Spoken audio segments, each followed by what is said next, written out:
एकलवारा दरगाह हिंदू मुस्लिम एकता का प्रतीक। आदाब मुस्लिम ऑफ गुजरात ये यूट्यूब चैनल पर आप सभी का स्वागत है।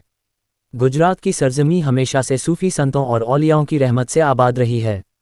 इन्हीं महान हस्तियों में से एक हैं पीर सैयद कायमुद्दीन बाबा साहब, जिनकी दरगाह शरीफ वडोदरा जिले के एकलवारा गांव में स्थित है।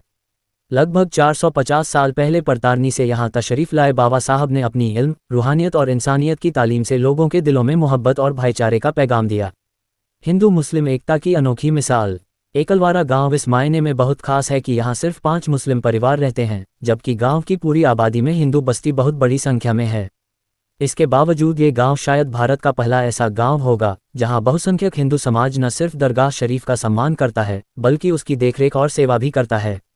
ये नज़ारा बताता है कि इंसानियत और मोहब्बत के आगे धर्म और जाति की दीवारें छोटी पड़ जाती हैं। गांव का हर वर्ग दरगाह शरीफ से जुड़ा हुआ है और इसे अपनी आस्था का केंद्र मानता है। नवरात्रि और दरगाह का संगम। नवरात्रि के पहली रात को यहाँ एक खास परंपरा निभाई जाती है। दरगाह शरीफ के आंगन में हजारों की तादाद में दिए जलाकर दीप प्रगट्य किया जाता है। इस मौके पर वडोदरा, भरूच, आणंद, सूरत, तापी, वलसाड, इडर, विघर समेत गुजरात के कोने कोने से श्रद्धालु बसों और निजी वाहनों से पहुंचते हैं। सभी मेहमानों के लिए सुंदर ढंग से सुसज्जित लंगर और भंडारे का इंतजाम किया जाता है।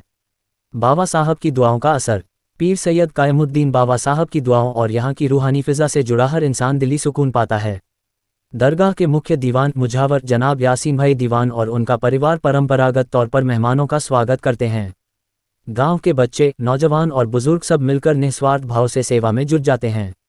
असलम भाई साइकिल वाला की मौजूदगी। इस बार सूरत कांग्रेस के लोकप्रिय नेता असलम भाई साइकिल वाला भी दरगाह शरीफ पर हाजिर हुए। उन्होंने कहा कि ये दरगाह केवल एक मजहबी जगह नहीं बल्कि इंसानियत और मोहब्बत की दरगाह है। यहाँ आकर दिल को सुकून मिलता है। आज की दुनिया में जब नफरत और तफरका फैलाने की कोशिश हो रही है, तब ऐसी दरगाहें हमें आपसी भाईचारा, मोहब्बत और अमन चैन का सही पैगाम देती हैं। असलम भाई ने आगे कहा कि दरगाह पर हिंदू मुस्लिम समाज का एक साथ इकट्ठा होना गुजरात ही नहीं बल्कि पूरे भारत के लिए एकता का पैगाम है। उन्होंने दरगाह कमेटी और गांव के सभी हिंदू भाइयों की सेवा भावना की तारीफ करते हुए दुआ की कि यह सिलसिला हमेशा कायम रहे। निष्कर्ष। एकलवारा की ये दरगाह हमें बताती है कि असल मजहब इंसानियत है। यहाँ हर आने वाला यह महसूस करता है कि धर्म, जाति और मजहब से ऊपर उठकर इंसानियत की सेवा करना ही सबसे बड़ी इबादत है। और शायद यही वजह है कि यह गांव भारत की उन अनमोल जगहों में शुमार होता है जहां हिंदू बहुसंख्यक समाज खुद दरगाह की देखरेख करता है और उसे अपनी आस्था से जोड़ता है। एकलवारा હું તો કહું છું કે આ ધરતી જેટલી બધી પવિત્ર છે કે ત્યાંના નાના બાળકથી લઈને યુવાન હોય, વૃદ્ધો હોય કે મહિલાઓ, તમામ લોકોમાં કોમી એકતા એમના ડીએનએમાં હોય એવું સ્પષ્ટ દેખાય છે અને એવો આજે અનુભવ પણ મને જાતે થયો છે। અહીંયા જે અલ્લાહના વલી આશરે 450 વર્ષથી જે પીરે વલી છે, પીર કાયમુદ્દીન બાબા સાહેબ ચિશ્તીની દરગાહ શરીફ, એના જે મુખ્ય મુજાવર છે યાસીન બાબા, એમના દીકરા ગુલામભાઈ, અહીંના સ્થાનિક ગામવાસી એવા અશોકભાઈ, એમની સમગ્ર ટીમ જે આજે પવિત્ર નવરાત્રીના પ્રથમ દિવસ, પ્રથમ રાત્રિ, આટલો પવિત્ર તહેવાર આખા ગુજરાતના લોકોને જેના માટે ખૂબ ધાર્મિક મહિમા છે, એ તહેવાર નિમિત્તે આવી દરગાહ પર આવી રીતે લોકો શ્રદ્ધાળુઓ આવે અને એ પણ એકલવારા આજુબાજુના ગામ સહિત ઠેઠ દક્ષિણ ગુજરાતથી લઈને મધ્યપ્રદેશથી લોકો આવ્યા શ્રદ્ધાળુઓ એ જ સ્થાપિત કરે છે, પ્રસ્થાપિત કરે છે કે આ દરગાહ એક કોમી એકતા માટે એને નામની જરૂર નથી, પરંતુ એના એવા સત્કર્મો હશે કે બાવાની એવી દુઆ અલ્લાહ સાંભળતા હશે કે જેના માટે શ્રદ્ધાળુઓને ફેજ મળતું હશે, સારું એવું થતું હશે તો જ લોકો અહીં સુધી આવ્યા છે। અને સૌથી સારી વાત તો એ છે કે અહીં કોઈનામાં દંભ નથી કોમી એકતાનો, કોઈ દંભીપણું નથી કે ભાઈ ખાલી દેખાવા પૂરતાની કોમી એકતા છે। આ દરગાહના પરિસરમાં જયારે હું આવ્યો જોયો, મને ખૂબ આનંદ થયો કે આટલી મોટી હસ્તી અહીંયા છે અને જેના અહીંયા ખૂબ સારા ઇતિહાસ છે। લોકો એકબીજા હાથે બહુ ભાઈની જેમ રહી રહ્યા છે। પરંતુ થોડીક બાબત મને દુઃખદ એ પણ લાગી કે જ્યારે મારી નજર અહીંયા મુસાફિરખાનું જે ધર્મશાળા છે એના પર ગઈ અને તાળા જોઈને મને એનું દુઃખ થયું। એટલા માટે કે જે ધર્મશાળા જે છે મુસાફિરખાનું એ શ્રદ્ધાળુઓ માટેનું છે, કોઈના પ્રાઇવેટ માટે કે કોઈના ऐशोआराम માટેની જગ્યા નથી, કોઈ વ્યક્તિગત જગ્યા નથી। ને આજે આટલા હજારોની સંખ્યામાં શ્રદ્ધાળુઓ આવ્યા હોય તો એ જે કોઈ અત્યારે કબજો કરીને બેઠા છે એનામાં એટલી તો માનવતા હોવી જોઈએ કે આવા સમયે તાળું ખોલીને રાખવું જોઈએ। ને ખાસ કરીને મેં જોયું છે કે મહિલાઓ માટે એ જો ખુલ્લું હોત તો અત્યારે એ વધારે સુવિધાજનક હોત।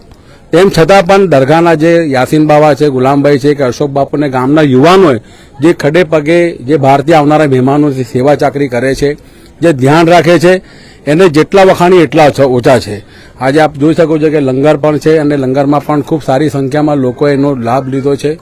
દૂર દૂરથી આવેલા શ્રદ્ધાળુઓ એનું ભોજન અને લોકો પ્રેમથી ખવડાવતા હતા. જે સ્થાનિક યુવાનો છે, નાના બાળકોમાં પણ જોયો તો મને આનંદ થયો કે 5 વર્ષના બાળકમાં પણ પીરે તરીકત કાયમુદ્દીન બાવા માટે દિલમાં લાગણી છે. એટલે આ એ જ કહી શકાય કે કોમી એકતા એ એકલબારા ગામના લોકોના ડીએનએમાં છે. અને મને એ વાતનો આનંદ છે કે આ એવી દરગાહ પર હું આવ્યો છું કે જેમાં ગામનો 5 વર્ષનો દીકરો પણ સ્વયંસેવક તરીકે મને કામ કરતો નજરે દેખાયો છે. એટલે આજે આ ગુજરાતની અંદર કે સમગ્ર દેશની અંદર જે લોકો પોતાના રાજકીય પાસાઓ માટે કે રાજકીય ફાયદા માટે જે ધર્મની અંદર અંતર રાખી રહ્યા છે, જાતિ ભેદમાં અંતર રાખી રહ્યા છે, તમે જોઈ શકો છો કે આ દરગાહ પર નહીં ધર્મનો ભેદ છે નહીં જાતિનો ભેદ છે. ચાહે આદિવાસી સમાજનો વ્યક્તિ હોય, દલિત સમાજનો હોય, મુસ્લિમ હોય, રાજપૂત હોય કે બ્રાહ્મણ હોય કે વૈષ્ણવ હોય, બધા જ આવ્યા છે. રાજપૂતોની સેવાને જેટલું કે એટલી સલામત ઓછી છે કે જેમ એમ ઇતિહાસ કહે છે કે ભાઈ રાજપૂતોએ હંમેશા સમાજની રક્ષા કરી છે. આ તબક્કે એટલું કહે કે એકલબારાના જે રાજપૂત સમાજના લોકો છે એમણે ખરેખર સર્વ સમાજની રક્ષા કરતા ભૂતકાળમાં કર્યા છે, આજે પણ કરે છે. અને આમની પેઢીને જોઈને એટલો વિશ્વાસ થાય છે કે આવનારી પેઢી પણ એમના સદગુણોને અવતરશે ચોક્કસપણે. અને દરગાહના પીર કાયમુદ્દીન બાવાનો જે સત એમને છે એ સત હંમેશા અલ્લાહ એમને આપે. આ એકલબારા ગામના લોકો હર હંમેશા સુખ શાંતિ ને એકતાથી એમની જળવાઈ રહે એવી આપણે સૌએ દુઆ કરવાની છે. નામ છે અશોકભાઈ ઠાકોર એકલબારા.